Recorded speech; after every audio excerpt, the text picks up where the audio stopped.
20 is like 20. I'm turning 20 next year. Hey everyone, it's Jaclyn and welcome back to Vidmas. So today is actually my 19th birthday, so I thought I would sit down and film a video sharing with you guys 18 things I learned when I was 18. I actually filmed another version of this last year, so I'll link that down below in case you want to check it out. But I feel like this year is just so different, and I feel like this year was so significant and probably the best year of my life.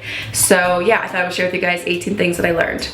Okay, so starting off with lesson number one, or thing number one, I guess they're not really lessons. Thing number one, don't be scared or intimidated of people because they are not nearly as cool as you think they are. And this has been a recurring theme over this past year, just because I've been in situations where, not necessarily that I was like super like scared to go up and talk to someone or really scared to like meet someone, but there's been situations where I've been like, oh my gosh, you are a really important person with this really cool job, or this, whatever the case may be.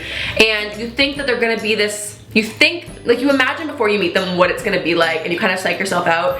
And I swear to God, so many people are not as cool as you think they are. And I don't mean that in the sense that they're like a letdown, but it's not as scary as you kind of imagine it's gonna be. People are just people, and I really learned that this year.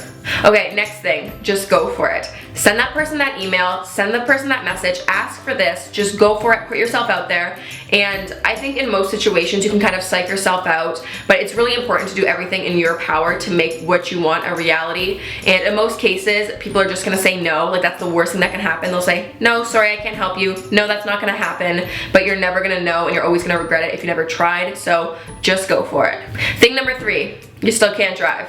Number four, and this one has been very important, especially for my life over the past year. It's not the things that you say yes to that shape you and make you who you are, it's the things that you say no to.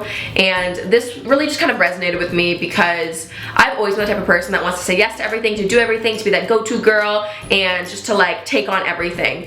And there's been a couple situations this year where things just didn't really feel right, but I just felt obligated to say yes because I wanted to, you know, be that girl that always says yes and tries everything and does everything. And I just kind of knew deep down that these things weren't right for me to do. And it was really hard for me to kind of step back and say, no, I'm not gonna do this. And yeah, it's honestly, it's so important. It truly is the things that you say no to that really define who you are and really shows your character. So I think it's really important to not be afraid to say no and to say, you know what, I'm not cool with doing this, so I'm not gonna do it. Number five, you still have slight phone anxiety and you can't call and make appointments. I think this actually might have been on my list from last year, but I don't think I'm ever gonna get over it. I don't know what it is. I can talk to strangers, I can do crazy things in public, I don't care. I don't get embarrassed easily, I don't get scared to talk to new people, but if I have to call someone and like make an appointment or book something over the phone, I can't do it. Number six is to put yourself out there and to be genuine in your real, true, authentic self, because people really do value genuine people, and that's when you make the most real connections and the best relationships. So you owe it to yourself and to everyone else to just, you know, put your true self forward, if that makes any sense. Seven, stop trying so hard to be liked. Now, I don't mean this in the sense, like, I don't know, I was never that kid growing up who, when I was in high school, I wanted to have all these friends, I want everyone to like me, to be super popular. Like, I was never that way, I never really cared about that. But I think there is still some part of me that when I meet new people or I go into different situations, I want to be that likable, like, bubbly, like, person. And I don't know if it's from, I mean, like, ever since I was young I've been doing acting, so I'm not sure if going in and auditioning I want to be like this likable person and go into the room and I want them to book me, so I want to be super bubbly and likable. And I don't know if it's from that or if it's just like a part of who I am, but really this year I just kind of had one day where it kind of hit me and I was like, I don't care if I go into a room and people don't like me. That's not my job. My job isn't to be likable to other people. My job is to go in there and show people that I'm good at doing my job, if that makes any sense. And that kind of applies to every situation in my life. When I meet new people or I'm working with new people, my job isn't to make them like me. My job is to do whatever my job is and to be good at it. I mean, I'd rather leave the room and someone say, hey, you know, Jaclyn, she really knows what she's talking about. She's really good at what she's doing, versus someone saying, she's pretty likable. Like, you know what I'm saying? And it's not that I don't want to be friends with people or I don't want to be liked. I mean, if you like me, that's great. We can be friends, but I'm not really worried about that anymore, you know? I just gotta go in there, gotta do my job. And this, like I said, this applies to every aspect of my life. I just gotta do me, and if people like that, then cool, and if they don't, they don't. Number 8. Are we on 8? I don't know what number we're on, I kinda lost track. Anyways, the next one. You can't control too much, but what you can control is how hard you're gonna work and your work ethic, and you can always work your hardest. You can always like strive to be your personal best. And that's something, again, that just really resonated with me this year. And I think it's really important to constantly be giving everything my all and to be striving for my own personal best. And that's kind of something that no one else is going to have. No one else is going to have my work ethic. So I might as well make it my best, and I might as well put my strongest foot forward. Is that a saying? Put my best work forward. I don't know. You guys know what I'm saying. Lesson number 9 is to not feel guilty about being happy and loving where you are in life. And I think this is mainly from, like, I feel guilty sometimes, and I feel bad that I love what I do. I wake up every single day and I'm genuinely so happy, and I think I'm the happiest right now that I've ever been in my entire life. And I think sometimes I feel guilty and bad about it when, say, I talk to my friends or my family and I hear that they're hating their job, or they hate what they're doing, or they're not happy where they are. And I almost feel bad because I think about, how did I get so lucky to genuinely be loving what I'm doing and to be so happy. So yeah, I did spend a little while, you know, feeling really guilty about that and feeling bad, and I was almost resenting the fact that I was loving what I was doing because I did feel like I deserved it in a sense.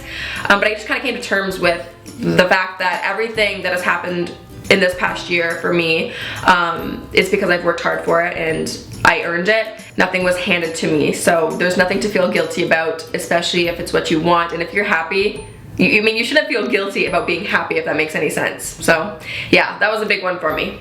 Number 10 is to wake up early every single day. Now, I know everyone says that and it's so annoying and no one wants to wake up early, but seriously guys, this has changed my life. It's such a small thing, but it genuinely has. I'm way more productive in the morning if I have like a full day ahead of me. If I sleep in, I feel like I've wasted my day, I'm groggy, and I've been doing this thing where I wake up at the same time every single day. I don't care if it's a weekend, I don't care if it's like a work day, like I don't care what I've got on, I wake up at the same time every single day. Unless obviously I need to wake up super early to do something, but that's besides the point.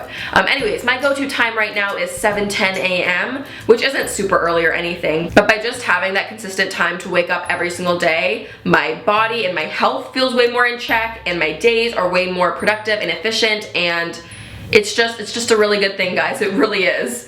Number 11 is to support your friends and your peers, and don't feel threatened, and just kind of rise together, if that makes any sense. Now, I've never been the type of person who's been jealous of other people or like envious. I'm not that type of person. I don't really care.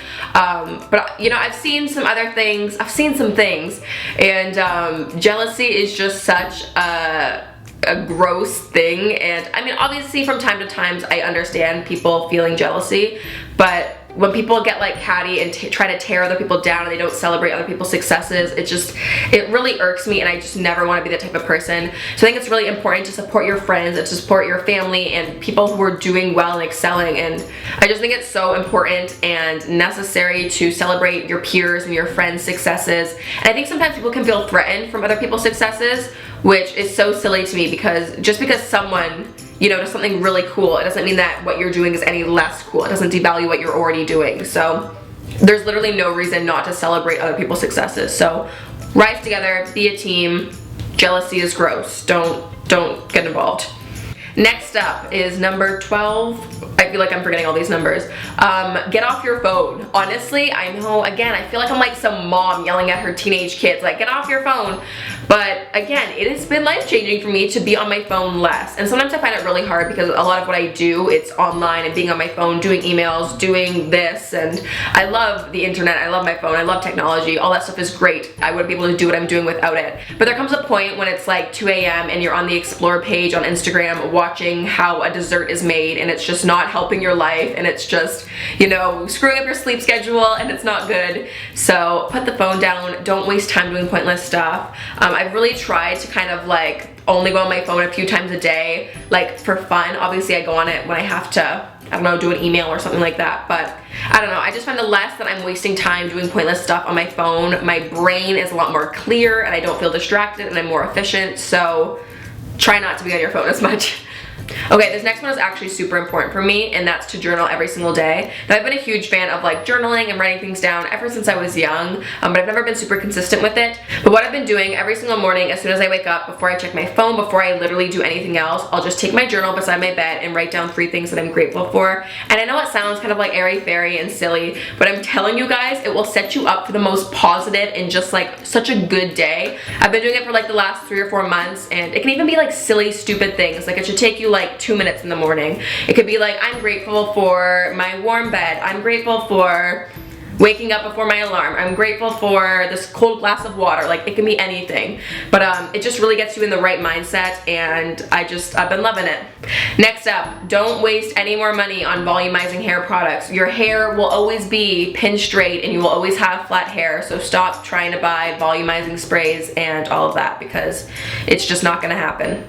The next thing is that material items do not bring you happiness. And again, I feel like everyone says it and it's like, ugh, come on, like we know buying things makes people happy. Yeah, sure, it gives you a false sense of happiness for like 5 minutes and then you forget that you bought something and it wears off. But honestly, this year I've really realized how happy I can be without things, and having things does not equate to my happiness. And I don't know, I just kind of went through everything that I owned. I got rid of a bunch of stuff. The only thing that I kind of own that is a little out of hand is my makeup, but I'm slowly making my way through it. I don't really go out and buy, you know, new makeup things, and I don't know, I mean, I still love makeup and it's fun trying things out, but in my everyday life, I don't need a lot of things to make me happy. I'm very happy and content with my life, and my life isn't defined by the things that I own or the things that I have. So yeah, I know that's kind of like a cheesy, weird one, but it's honestly so true. Next up, lip scrubs are a very vital part of life. Jaclyn, you have very dry lips, and lip scrubs will help you out a lot, so use them a lot because it'll be good. It'll be good. 17, you work best under pressure, so don't stress about it. The more tasks you have to do and the busier your life is, you will just produce the best stuff and your best work under that type of pressure. So don't freak out about it, don't be intimidated by it. Just know that a lot of pressure is good for you. Okay, and the 18th thing, or at least I hope this was the 18th thing, I kind of lost track. I'm gonna watch this back and there's only gonna be 16 things. But the last thing is that your thoughts really do become your reality, and you should really take advantage of the power of positive thought. And I know that kind of sounds airy-fairy or whatever, but guys, I can't help it, I am.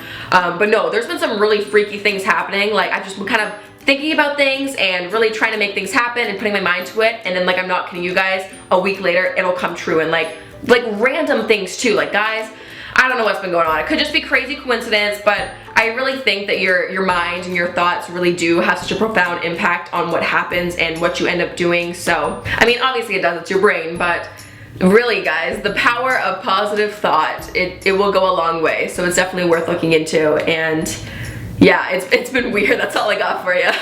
Okay, so those are all the things that I learned over the past year of living my life. I hope you guys enjoyed this video. I guess it's kind of become a thing now. Every birthday I've been doing one of these. So I guess I'll see you guys next year when I turn 20. Wow, 20. I turned 20 in a year, guys. That's kind of crazy. Anyways, I hope you guys enjoyed this video. Thanks so much for watching, and thanks so much to everyone who's been tweeting me and just sending me the most like adorable birthday messages ever. It's really made my day, so thank you so much, guys. Anyways, I hope you guys enjoyed watching, and I will see you guys tomorrow. Bye! Oh god, it's getting worse. What is this? Ew, it's so bad. On a side note though, my skin is so clear. Wow, I wish my skin was like that now.